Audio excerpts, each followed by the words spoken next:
Welcome to the Cracking the Growth Code podcast, where we explore practical growth and leadership insights to take you and your organization to the next level. I'm your host, Matt Zembruski. I'm pleased to have as my guest today, Atlas Aultman.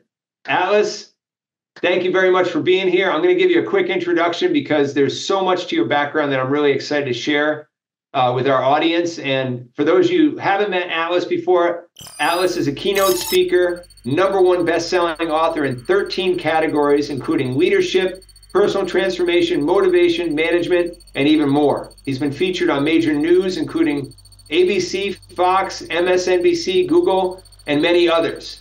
He was named a top 40 under 40 in technology and innovation from leading elite teams in special operations and the White House.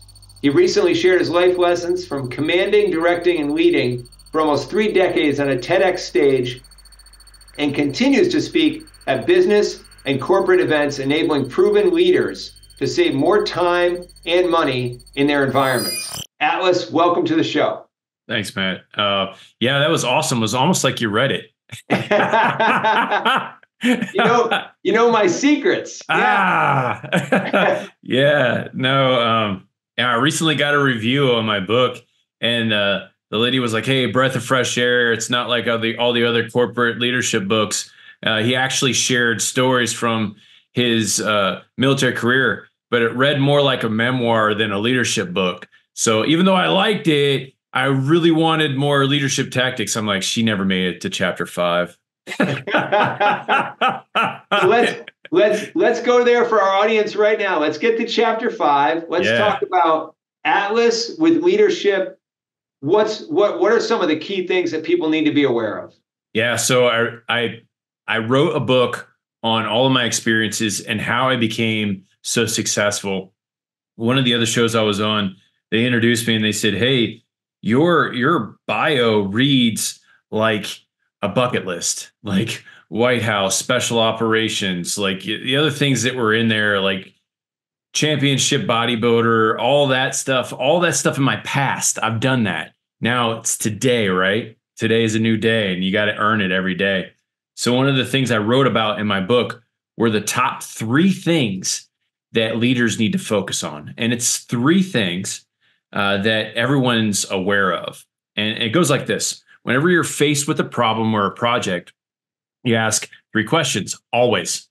Everyone does it. Whether they rephrase the questions or not is up to them. But they ask, how long is this going to take? And they ask, how much is it going to cost? And those 2, they switch depending on what your priority is. If you need to get something done today, then you're going to ask, how long can this take? Can we get it done today? Or if it's something that you don't have a lot of money for, you're going to ask, how much money is this going to cost me? And those 2 questions are the ones that everyone asks all the time because we're conditioned to do that. So as you grow up and you're trying to get things done, before you hit leadership or whenever you're a beginning leader, you start to ask those 2 questions for every problem. All right, how much is it going to take? And then when you grow up and you start to gain success, you look back at that and you find out the people who gave you those answers are the real thing you should focus on. And that is the #1 thing. So as I started to go through my life, I ran into these problems, and my mom, unlike a lot of moms, she pushed me into the military environment. She wanted me to be in the military. She wanted me to be like my grandpa and my dad, just out there in the military environment, in war. We're really good at that in my family, apparently. They have a whole history of like leading in combat. So unlike a lot of moms, my mom was kind of pushing me in that direction. She put me around a lot of those leaders. And I saw something. That a lot of people discover, and it's common. And when they get faced with a leadership problem, they start to think of it as a gift. And they're like, I can do this because of this common thing that everyone calls the 5 W's. 5 W's plus 1 includes the how, right? So who, what, where, when, why, and then how is 6 things that when you pair all those pieces of information together, you should be able to make the best decision. So leaders think they have it figured out because they know this pattern. They've seen it. Journalists, police investigation, military, and in their life. if they have anything going on, they apply the 5 W's and then they try to make the best decision. And because it's so much information, so much noise, they ask a lot of other people for inputs. And they miss the whole point of the exercise. So I started with 6 things. My mom pushed me into military environment. That's what I discovered. 2 years later, I changed the way the Air Force promotion system works after being in the military. And that was a huge win for me. But a small win for the Air Force. So I looked at it yesterday, Matt. They gave me $350 to change the way the Air Force promote. Yeah, big deal. Bucks. Yeah, it was 1998. So how did you, I'm curious about the promotion systems, because that is a big deal to me too. I think about people first.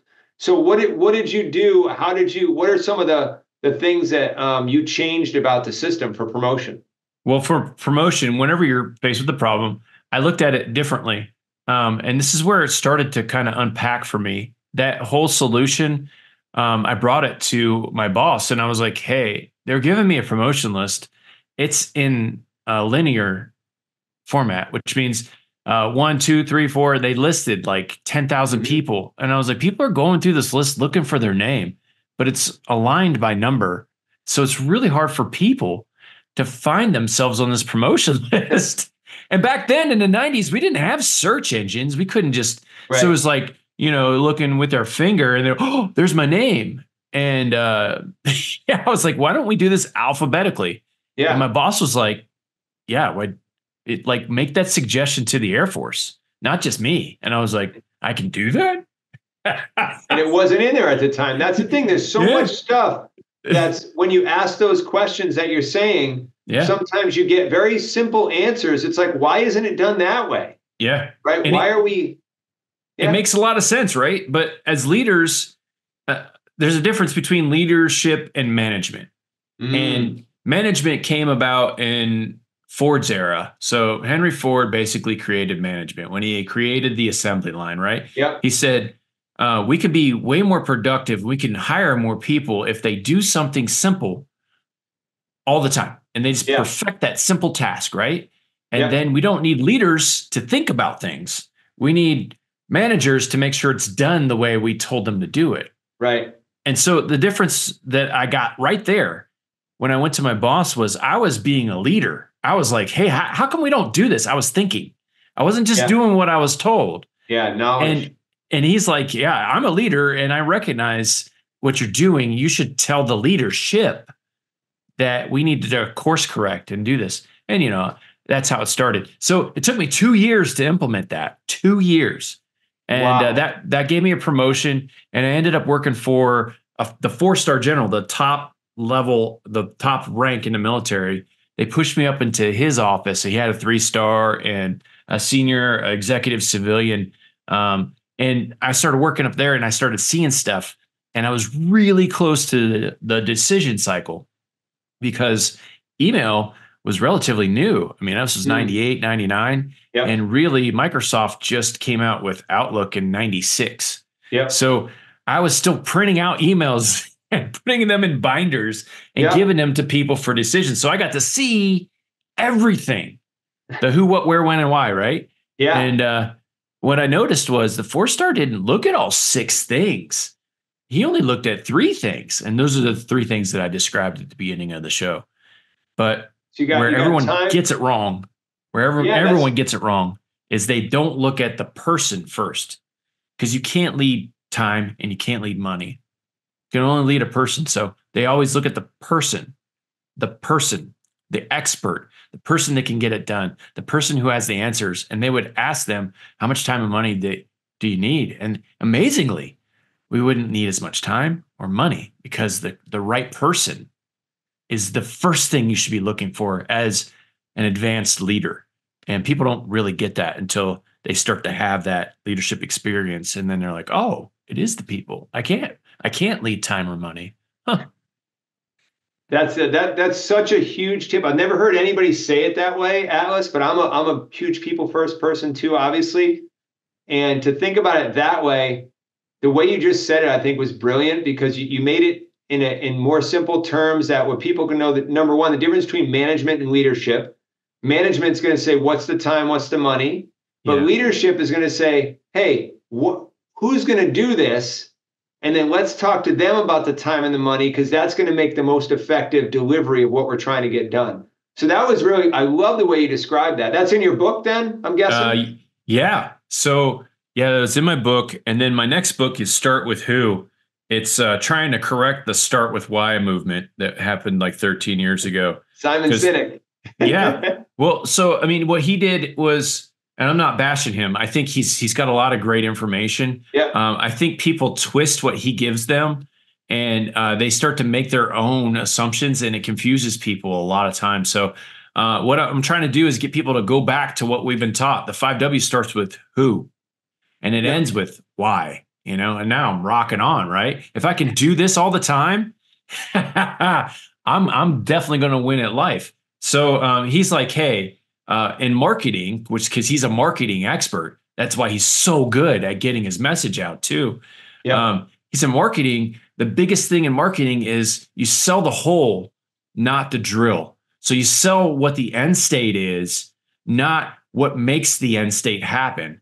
And people are so focused on themselves that they miss what they're trying to do. Social media is a prime example of that. Everyone puts their best foot forward and they say, look at my perfect life. And then all the mess happens and they're not posting that. No. So they always post the result and they miss the main point of, like, it's the journey, man. It's the process. It's the thing that gets you there, that makes you a leader. You level up through that process, man. You have to be in on the grind. It takes friction to grab traction. And if you start with why and then you look for the friction, it's hard to make that progress. And he's not saying that at all in any of his books, but people twist it and they're like, well, I'm supposed to have a hole. Why don't I have a hole? It depends on what my hole looks like. Right. No, dude, it doesn't. It depends on who's drilling the hole. Exactly. It comes down. It's such a key point to center. And this is how I think and how I work with my teams as well, Alice. We talked about that before. It's you get the right people in the right places. You get the right who, which is why I'm excited. That's what your next book is. You get the right who, you're good to go. The time works out, the money works out, the efficiency works out, because now, and it's the relationship that you have with that who as well. That's really important, Absolutely. right? They got to communicate and so forth. And that's big. Let's talk about some of the other key. You have so many cool stories. We had the opportunity to meet for a little bit, which I really, I'm blessed to have that opportunity. I'd love to share with our audience some more of your stories from the field, your experience. And by the way, I meant to say it at the top, but thank you very much for your service, for all your work, your energy, your effort. It's very appreciated by me, and I know by many of our listeners. So I really appreciate that. And I'd love to hear more from your experience, whether it's the military side or the business side or the author side. Let's talk about some of your stories that really where you got your leadership lessons, or maybe some of the stories from your book or from your TEDx talk that's not out yet. Maybe you can reveal a little bit of your nuggets there. So I'm not allowed to reveal much about the TED Talk until it's published, but it is coming. I just did line by line everything and then proved myself. One of the things that I had to prove in the talk was where the word sergeant came from. And a lot of people don't dig deep into words, but I love words and where they come from. Where'd it come from? Words matter. So sergeant, it's not, I'm not giving anything away on the TED Talk, but the word sergeant, it derived from Greek and Latin terms. It actually started with Greek when they were translating the Bible, because there was a military component in the Bible when it was being translated. It was originally called slave. Like the military had slaves to do things specifically.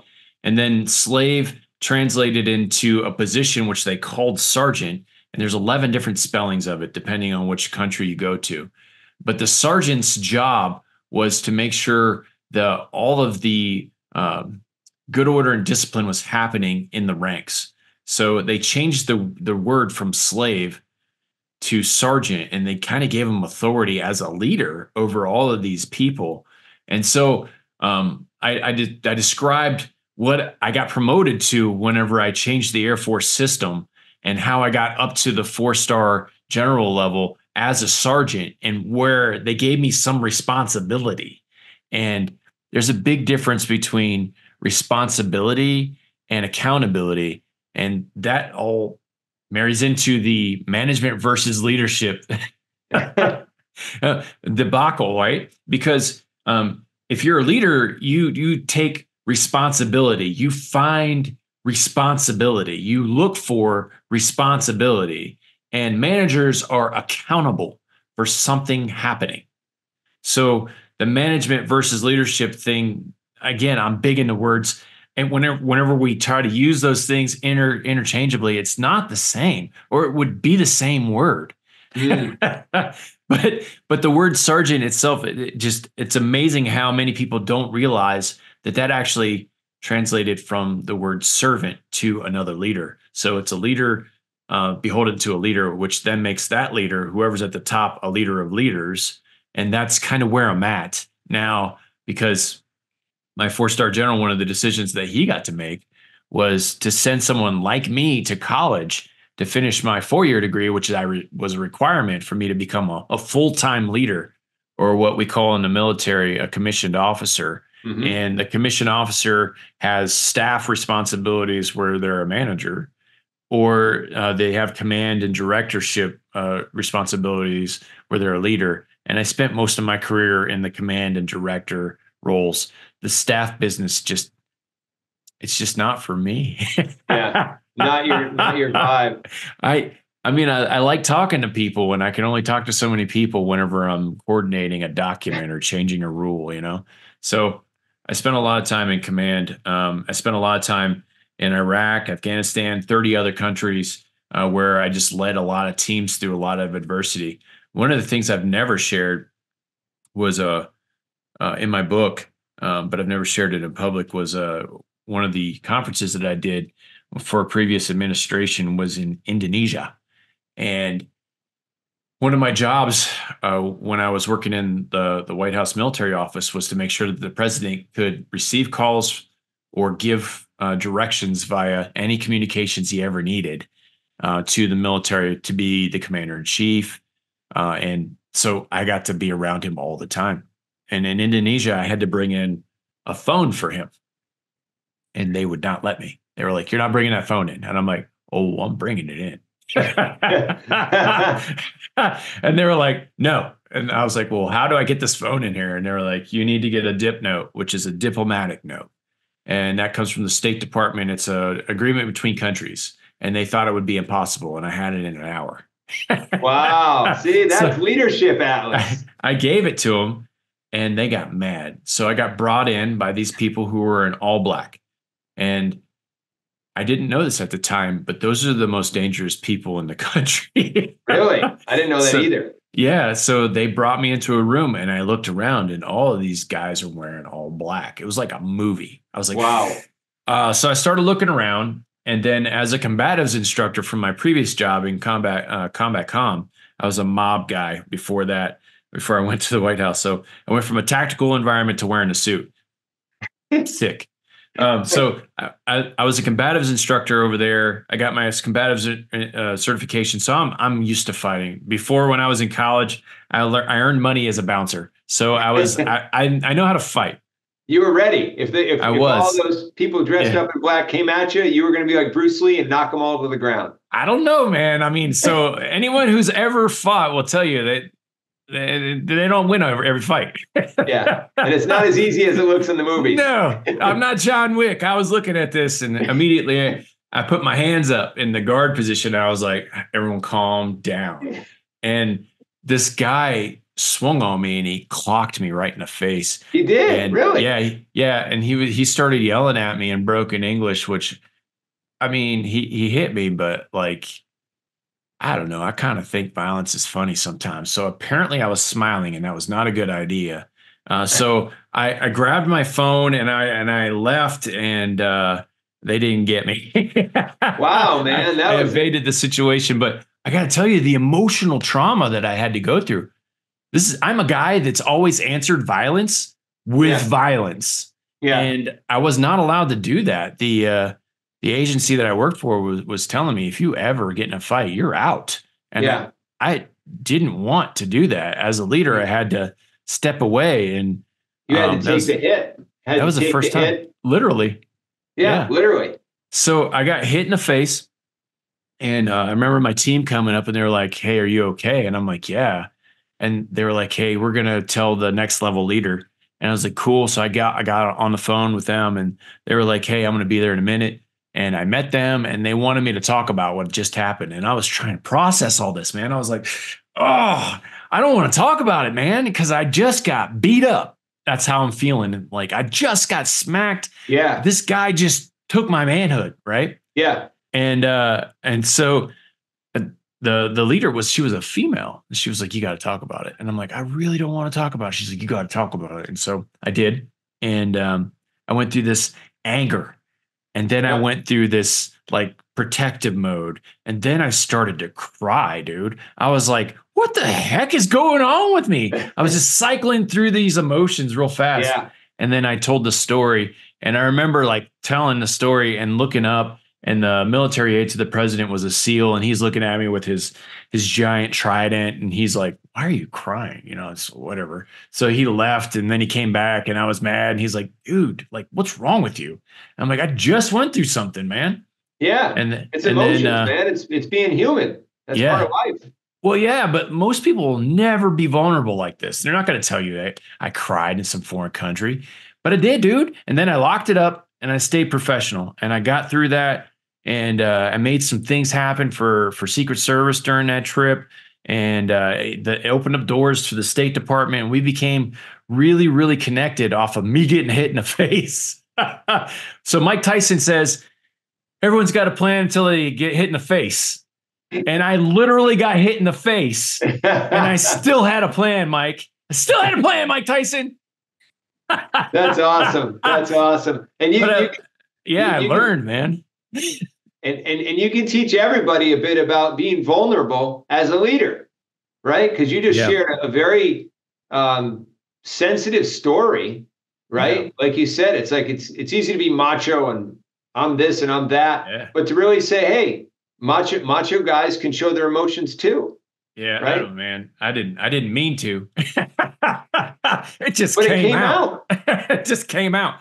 But like, all right, so the things that you have to know about war are very similar to that emotional struggle that I just pushed into. And if you don't know that you're going to go through an emotional trip, it's a lot harder to process. So I wanted to share that with your audience, because as a leader, you're going to be tested emotionally, and you have to lock it up. You have to control it. And the way I do it, and the way I was trained to do it, is through breathing.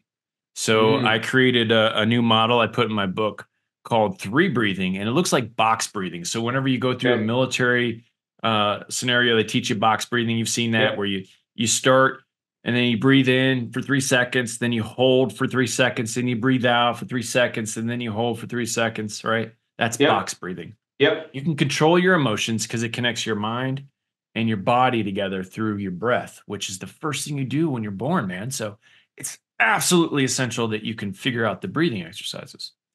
3 breathing is something that allows you to do it faster. So instead of doing the 3, you're just going to breathe in and hold it until you can feel your mind in your body. And then you exhale and you hold it again. And you say, remember, I'm in charge up here. And your body immediately connects. It takes me about 2 seconds, 3 seconds. You can do it on stage. You can do it in front of a meeting, presentation, Zoom meeting. 3 seconds is not noticeable. I love it. Instead of doing box breathing, which takes about 5, you can do it in 3, connect that in, and then any emotion that you had, whether it's anger, sorrow, crying, it doesn't matter. You control it that way. And I learned it through that. But dude, man, no, I got heat. I got heat on that. I love it, man. I want to go through that one more time for our audience. I've studied a lot of breath work, a lot of meditation, a lot of stuff too. This is so you're speaking right to me, and I know a lot of our audience. But for people, and I'm familiar with box breathing, so I want to go through this again for our audience. So box breathing is like, if it's 3 seconds, it's 3-second inhale, 3-second hold, 3-second exhale, 3-second hold, and you keep doing that, right? Yep. So you're calling this one the Atlas breathing, or you're calling it the free breathing, or I should call it the Atlas breathing. That's more catchy. No, right? I call it 3 breathing because my book is the rule of 3. So I had everything in there was 3. So I took a lot of things that were 4 or 5 processes and I brought them down to 3, like SWOT analysis. There's no such thing as threats. Threats are opportunities. So it's a SWO, So I pull everything down into 3 things to make it faster because that's what I found great success in over almost 3 decades of military service. But I love it. What you're going to do is you're going to inhale until you can feel your mind and your body connect. When you start to get to the end of that inhalation, you can feel it. And then there's another breathing process, since you've studied this, it's called kip breathing. And that's whenever you take in a deep breath, and then you take in that short breath afterwards. And that immediately takes stress away. But that's something different. This is just connecting yourself to control your emotions. So you breathe in for that 3 seconds. You can be, I don't care if you need a number, 3 seconds, but when you get to the end, you're going to feel your body and your mind connect. And then you can control your emotions. And then you exhale and you stop it again to remind yourself your brain is in control of your body. And that will absolutely work every time. I've never had anybody come back and say, hey, I tried it and it sucked, ever. That's awesome, man. That's I love the theme that you just brought up as well, how your rule of 3 book is all about taking things that were 5s or 4s or 7s or 20s, distill them down to the 3 core things that really matter. And I agree with you on the SWOT versus SWO. Every time I see opportunities and threats, I'm like, aren't these the same thing? Same thing. I've done a lot of management consulting and stuff. And I think somebody 30, 40 years ago invented that little matrix, the 2x2 matrix thingy. Yeah. And then everyone just filled in 4, and 4 became the thing for everything. Yeah, but yes, they did that because people screw things up. The strongest thing that you can ever make is a pyramid. And it's been proven. Every engineer that has worked for me has been like, hey, I'm going to pyramid this out. And I'm like, pyramid, that's 3. That's perfect. And you can't break a pyramid, but you can break a box. I've seen them fold into 5s. I don't know. I'm just a big proponent of 3. 3 is the magic number. 3.14 is pi. It's literally the magic number in math. It is. If you're growing up with stories, then you heard this magic thing called the rule of 3 in politics, in speech writing. And it's, if I give you 3 things, it completes the cycle in your brain and you immediately lend credibility to whatever I just said.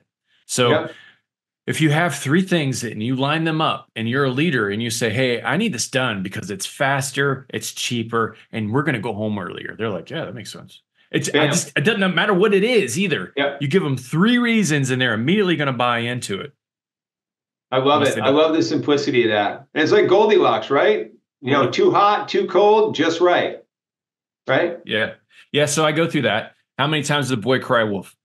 3 times. How many times did Pinocchio lie? 3 times. How many times Cinderella, she had 3 sisters. You know what I mean? It's just, it's always 3 and you get conditioned. And you know what else? In Ireland, they have the black horse. That story talks about 3 horse brothers. There's all the stories surround around 3. It's amazing whenever you start to piece this together and then take it up a notch. When you're a kid, if you played sports like me, 3 strikes and then you're out. You want to win the game, start hitting it from the 3-point line. How many sectors are hockey games broken up into? 3 periods. How many freaking teams are on a football team in American sports? Special teams, offense, defense. It's always it's right there. And then people don't understand how to use that as leaders. And I did that. And I broke it down into 3 things: people, time, and money. And people are the most important thing. So that's great. That's the whole book. But you know what, dude? Mark Twain said, if I had time to write a better book, it would have been a lot less pages. So I pulled this book down, and then my next book's going to be even smaller. Start with who's going to be even smaller, because I find people are able to pick up a book and their attention span is like a lot shorter. So if I can condense it all to where they can just grab it and use it, I'm doing that. And so with my book Rule of Three, you can read it in 5 minutes. You go to the end of the chapter summary. And if you want to learn about how Secret Service accused me of stealing one of their vehicles, that's in And there. read the chapter. I have like personal memoirs in there if you want to be entertained. But if you just want the nuggets, it's at the end of each chapter. You can just be like, bam, I got this and I can use it. And then I have free tools in there. And for your audience, on my website, leaders-kit.com, I'm going to put /cracking the growth code. And I actually have this as a little checkbox. After we get done, I'm going to enable it. And I have free tools out there for like how to become a bestseller is one of the things that I usually charge people for. But since they're listening to your show, they can get that for free. It cost me $15,000 to learn what is in that for free. You can learn how to become a best-selling author if you want to add that to your repertoire. And then the other thing I have in there is what I like to call the owner's manual. And that tells you who you are so that you can tell other people how you operate. And a lot of people don't do that. So all the things that we get on rumor mill when you come in as a new leader, as a new proven leader, especially as an executive, you come in as an executive, the rumor mill starts whenever your name gets announced.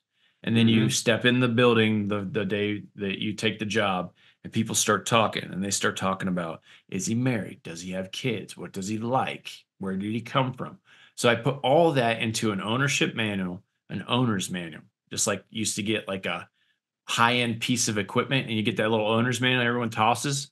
Yeah. I'm making you read it. This is me. This is what I've been through. This is my education. This is my experience. This is why I'm here.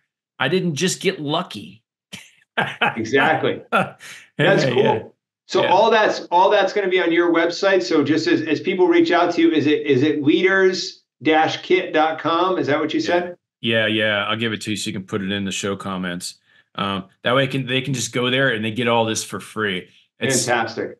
It's about $25,000 worth of a product that I give to I'll give to your audience. That way they can get a jump on being the leader that they need to be. Just like you said in the beginning of your show, you're trying to help these people, and so am I, man. I mean, if we can advance the ball, especially for America, yes, for Canada, yeah, for all of our partner nations too. If we can advance the ball and become a stronger unit, we can definitely just make things so much better for the future generations and, the people that take over after we leave. So I'm all about that. That's my whole stick. I love it, man. I really appreciate you being on the show and you being here for what we covered, Atlas, and what I want to call out, which is really one of the reasons why we got together, is because we're very action-oriented leaders, and I really appreciate your background, your stories, the action, the life that you've lived as a leader, and how you share that and connect it back to your leadership education and stories and everything that you're bringing. It's really important because people, I think, learn the most through stories, and no one wants another textbook. They want a reality of somebody's life and like, what does it really take to bring out their best as a leader? And you share that in your books and you shared it in this podcast. So I really, really appreciate the practical aspects of leadership that you've condensed and shared today. Yeah, Matt. Thanks, man. Well, I'll tell you what I learned at the very end of my career that I shared on the stage, kind of. And that was, like I kind of alluded to, it's only one thing. So when I was in special operations in Afghanistan, the commanding general of special operations called me in his office right before I left. And I was one of his directors there. And he said, hey, you crushed it, Atlas. Or he didn't call me Atlas. he called me Aultman. He goes, you crushed it. And I was like, awesome. Well, my team is amazing. And, I was just able to be here. And it's a huge blessing. For me, this is a dream job. And I was like, but all my people are awesome. And he's like, I agree. Go tell them. So I went back to him and then I said, hey guys, the commanding general office just called me in, and the general said that you guys crushed it. And I agree with them. And they're like, that's awesome, Colonel. Come into the office. We got something set up for you. They opened up the door and they had set up a naming ceremony for me. And this is a unique thing. They're all different. And in my community, they start with stories. So they started talking about how I led. And so every day I would bring in these little notes that I had picked up from working on the sidelines of history for the president of the United States, or, in special operations, for various things that I was like, oh, that's awesome. Let me write it down, because I was a little professor of awesomeness. That's what I like to call it. And I put all these little notes in there, and I'd share them with them every day. And then I would ask them about themselves. Like, what are you passionate about? Not pigeonholing my players is a big part of being a good leader, right? Like figuring out what they're passionate about and then letting them do it. So I started moving them around into jobs that they were not hired to do. We started moving faster. And they were like, hey, so you told us who you were, and you didn't lie because you didn't do anything that you said you were bad at. You found people to fix that, thing, the little hole. And then you asked us who we were. You started moving us around the team. We started moving faster. We started doing battlefield rotations. And then you had all these life events just happen to you again and again and again. People weren't paying their rent for your rental. At the time I was having marital problems. I had health problems. And they were like, but you felt like solid, like you were just carrying it all on your back. And then you were carrying us too. And so it's only fitting that we call you Atlas. And so I said, guys, I never taken a call sign until now. I'm going to take this one. And now everyone who meets me, everyone who I let in my life calls me Atlas. And I realized that it's not three things, it's only one, because I focused on only people during that whole rotation, only people. So I went out and talked to Green Berets. I went out and talked to the Rangers. I went out and talked to the SEALs. And every time I would talk to the experts who needed us, they would give me the solutions they needed. And then I would just deliver them with the people who wanted to deliver the solutions. And to me, that's the most simplistic way to be a leader, is just focus on people. Don't ask them why. Don't ask them what. Don't ask them when. Don't ask them how. Just give them the opportunities and say, go. And if they're passionate about it, bro, you're going to move fast and open up the world of opportunities. And that's how all these awards and accolades happen to me. It's not me, man. I was just focusing on other people. And that's what leadership is. And so that's my next book, Start With Who. It's going to be all of that. And it's going to be a short book. And it's going to be a way to reset leadership, so that whenever you're to that next level and you're looking at that next precipice, you can get there by focusing on the people that are around you. And if they're not the right people, getting rid of the people that are around you. Because that's a big billionaire secret. I don't know, like multi-billionaires I talk to, they're always like, yeah, I was sort of learned that a long time ago. These people just don't work out. And I kept giving them second, third, 15 chance. I'm like, nah, got to get rid of those people early.